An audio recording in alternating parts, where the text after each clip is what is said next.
Hello guys! Welcome to my YouTube channel. Kung bago po kayo sa aking channel, huwag niyo pong kalimutan mag-subscribe at click the notification. At huwag niyo rin pong kalimutan mag-subscribe at post the button para lagi po kayong updated sa aking mga videos. So ayan nga, nandito na po kami sa Kalinga.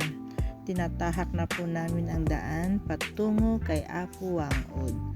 So ayan, nakikita nyo naman po, napakatarik po ng daan. At ayan po, talagang nakakatakot po yun kapag nag-landslide. Ayan.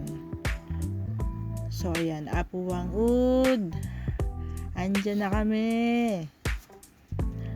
Makikita nyo nga guys na sobrang delikado po ng daan. Ayan, kasi napakatarik talaga. Pero sulit po pag nakarating ka po kay Apo Wangud. At magpapatato po tayo ng kanyang signature. Sa ngayon po ay si Apo Wangud ay 107 na po ang kanyang edad, pero dinarayo pa rin po siya ng mga tao para magpalagay ng kanyang signature tattoo. Kaya kung kayo ay mahihilig sa mga tattoo, tara na sa Buscalan Village. So ayan guys, malapit na kami. Tinatahak na namin ang longest bridge. Andito na rin po kami. Paakyat na kami dito kay Apo Wangud sa Buscalan Village. Ayan, papasok na po kami sa Buscalan Village guys. Ayan, nakita mo naman, papasok pa lang po sa Buscalan Village at napakatarik ng mga daan. Parang konti na lang, nasa bingit ka na ng kamatayan. Pero ano po, talagang naman po, sulit ng pagpunta nyo dito. Ayan, malapit na po kami. Malapit na kami, Apo Wangud. Ayan, nakikita na namin. Malapit na kami. Ayun, doon kami pupunta guys. Andito na kami sa may reception area.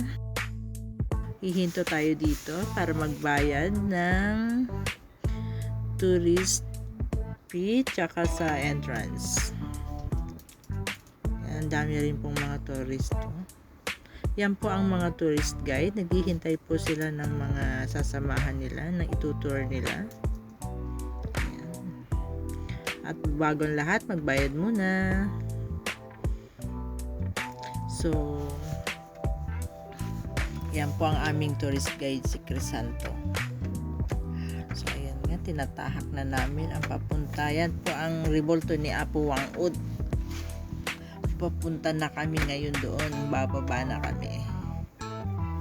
Kung nasaan si Apo Wangud. Napakarami pong mga turista. Siya po ang aming tourist guide. Siya po si Crisanto. Ayan, pababa pa lang kami.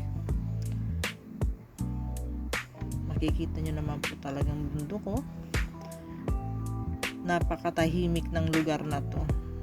Kaya po umabot ng 107 si Apo Wangud dahil puro fresh na gulay ang kinakain nila dito.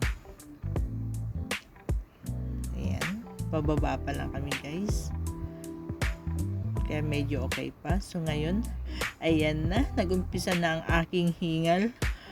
Uhaw na uhal, sobrang tirik po kasi ng araw that time. Ngayon nakarating na kami dito sa tuktok. So ayan, papasok na kami kung nasaan si Apo Wangud registration area. So dito na po, ayan, may tinatatuan po si Apo Wangud. At ako na rin po ang isasalang next. Ayan. Masakit po pero sulit. Parang kagat lang ng langgam guys sa mga mahilig magpatato dyan. Tara na kay Apo Wangud para makuha nyo ang signature tattoo niya. So, yan lamang po ang ating videos for today. Sa mga hindi po nakapag-subscribe, subscribe na. Don't forget push the button. Ayan, para lagi po kayong updated sa aking mga video. Bye bye guys!